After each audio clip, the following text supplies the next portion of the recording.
Hello everyone. So guys आप सभी का स्वागत है 24/7 के इंजीनियरिंग के इस प्लेटफॉर्म पे। गाइज एक इंपॉर्टेंट अपडेट, यूपीएससी ओआरए। जी हाँ गाइज, यहाँ पे एक रिक्रूटमेंट आपको देखने को मिल रही है। ऑपरेशन ऑफिसर और ट्रेनी ऑफिसर, बहुत सारे पोस्ट पे यहाँ पे वैकेंसीज निकाली गई हैं, लेकिन इंजीनियर्स के लिए भी यहाँ पे वैकेंसीज हैं, उसी की बात करने वाला हूँ। और इंजीनियरिंग एस्पिरेंट के लिए कितनी वैकेंसी हैं उसका डिटेल डिस्कशन यहाँ पे आपसे करने वाला हूँ। एडवर्टाइजमेंट नंबर 06/2025 जो यूनियन पब्लिक सर्विस कमीशन की तरफ से निकाला गया है, invites online recruitment application ORA for recruitment by selection to the following post. अब कौन कौन सी पोस्ट है और इंजीनियर्स के लिए कौन सी पोस्ट है, देखिए यहाँ पे पोस्ट की वैकेंसी नंबर दिया हुआ है। वैकेंसी नंबर यहाँ पे आप देख सकते हो गाइज, यहाँ पे मेंशन्ड है ये वाला 25/06/02/624 121 वैकेंसी। कितनी वैकेंसी है गाइज यहाँ पे? 121, यानी कि 121 पोस्ट पे यहाँ पे रिक्रूटमेंट हो रही है। ये उस पार्ट की बात कर रहा हूं जिसमें इंजीनियर्स अवेलेबल एलिजिबल हैं, सारे के सारे इंजीनियरिंग एस्पिरेंट जो है एलिजिबल हैं। अब गाइज यहाँ पे समझने की थोड़ा सा कोशिश अगर हम करें, ध्यान से आप भी देखना है। यहाँ पे अनरिजर्व के लिए 50, ईडब्ल्यूएस के लिए 12, ओबीसी के लिए 33, एससी के लिए 18, एसटी के लिए 8 और पीडब्ल्यूबीडी कैंडिडेट के लिए 5 वैकेंसी जो है यहाँ पे निकाली गई है। किस पोस्ट के लिए vacancy? For the post of operation officer in directorate general of civil aviation. Ministry of civil aviation के अंदर ऑपरेशन ऑफिसर्स की वैकेंसी है, जिसमें इंजीनियर्स को एलिजिबल किया गया है। अब कौन कौन से एलिजिबिलिटी के क्राइटेरिया हैं जिसको एक बार फटाफट देख लेते हैं। अनरिजर्व कैंडिडेट जो है ना, उनके लिए 35 ईयर्स का क्राइटेरिया है। ईडब्ल्यूएस कैंडिडेट के लिए भी 35 साल का क्राइटेरिया रखा गया है। ओबीसी के लिए 38 का, 40 ईयर्स का क्राइटेरिया एससी एसटी के लिए और 45 ईयर्स का पीडब्ल्यूबीडी कैंडिडेट के लिए। तो ये तो आपका लेवल 10 की जॉब है और ये तो आपका एज का क्राइटेरिया हुआ।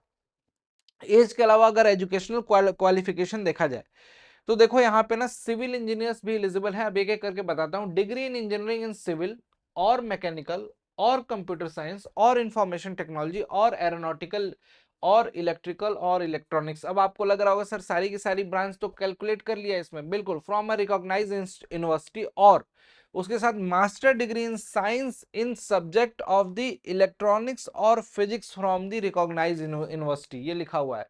BSc degree from recognised university और इक्विवेलेंट विद फिजिक्स और इलेक्ट्रॉनिक्स एज अ सब्जेक्ट, जिसका फिजिक्स और इलेक्ट्रॉनिक्स सब्जेक्ट होगा, बीएससी किया हो, मास्टर डिग्री हो, या फिर आपके पास BTech civil mechanical computer science electrical electronics और एरोनॉटिकल इंजीनियरिंग में हो। इन सभी बच्चों को यहाँ पे एलिजिबल किया गया है। केवल और केवल डिग्री से काम चलेगा क्या? यहाँ पे एक्सपीरियंस की रिक्वायरमेंट है। यस, यहाँ पे आपको एक्सपीरियंस की भी रिक्वायरमेंट यहाँ पे मांगी गई है। एक्सपीरियंस में कितने साल का? 2 ईयर एक्सपीरियंस मांगा गया है। यहाँ पे देख सकते हो गाइज, 2 साल का यहाँ पे एक्सपीरियंस यहाँ पे मांगा गया है। तो 2 ईयर का एक्सपीरियंस यहाँ पे होना चाहिए। 2 year experience for degree in engineering, जिसके पास भी इंजीनियरिंग डिग्री है उसके लिए। 1 year experience for MSc, MSc candidate जो है उनके लिए 1 ईयर का एक्सपीरियंस और 3 year experience for BSc. BSc जिसने कर रखा है उसको यहाँ पे 3 सालों का एक्सपीरियंस है। ठीक चाहिए, मतलब रिक्वायर्ड है। Air traffic control with aerodrome control और अप्रोच कंट्रोल और एरिया कंट्रोल रेटिंग। और अब देखो इसमें ना सारे के सारे एक्सपीरियंस जो है किसमें किसमें होने चाहिए उस तरीके से करके कैटेगरी दिया गया है। लाइसेंसिंग इन एरोड्रोम और फ्लाइट क्रू और एयर ट्रांसपोर्ट। उसके बाद management of air side operation of major और इंटरनेशनल सिविल एयरपोर्ट्स। इस तरीके से ना ये सारे के सारे फ्लाइट ऑपरेशन डिपार्टमेंट में, इन सब में किसी में भी, एयरोड्रोम में, इन सब में अगर आपका एक्सपीरियंस है, रिलेवेंट एक्सपीरियंस। बहुत सारे बच्चे जो हैं बीटेक करके एयरपोर्ट अथॉरिटी में लग जाते हैं और बहुत सारे अन्य एविएशन डिपार्टमेंट में काम कर रहे होंगे, तो उनका एक्सपीरियंस यहाँ पे वैलिड होगा। उन बच्चों के लिए यहाँ पे वैकेंसीज है। और उसके बाद यहाँ पे पीरियड ऑफ रिक्वायर्ड एक्सपीरियंस के बारे में बात की गई है और ये सारी की सारी इंपॉर्टेंट इन्फॉर्मेशन। देखो वैकेंसी नो डाउट बहुत अच्छी है। यहाँ पे जो वैकेंसी निकली है, वैकेंसी जो है अच्छी है। 121 वैकेंसी, 121 पोस्ट पे यहाँ पे रिक्रूटमेंट हो रहा है, तो वैकेंसी तो नो डाउट अच्छी है। लेकिन यहाँ पे जो एलिजिबिलिटी का क्राइटेरिया है वो थोड़ा सा पेचीदा है। उसको आप अगर समझ पा रहे हैं, अगर आप एलिजिबल हैं, तो डेफिनेटली इस पर्टिकुलर एग्जामिनेशन के लिए आप अप्लाई कर सकते हैं गाइज।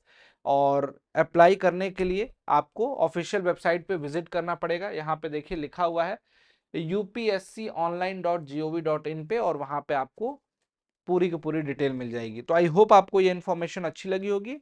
छोटी से छोटी इन्फॉर्मेशन आपको इंजीनियर सेटअप पे प्रोवाइड कराई जाती है, चाहे वो इंजीनियरिंग से रिलेटेड हो, बीटेक से रिलेटेड हो, या एमटेक से रिलेटेड हो, या फिर डिप्लोमा से रिलेटेड हो। सारी की सारी इन्फॉर्मेशन आपको समय समय पर मिलती रहती है। वीडियो को लाइक कर दीजिएगा और चैनल को सब्सक्राइब कर लीजिए, ताकि कोई भी इन्फॉर्मेशन जो आप तक आपके लायक हो वो आप तक सही समय पर पहुंच जाए। Thank you so much, bye bye, take care.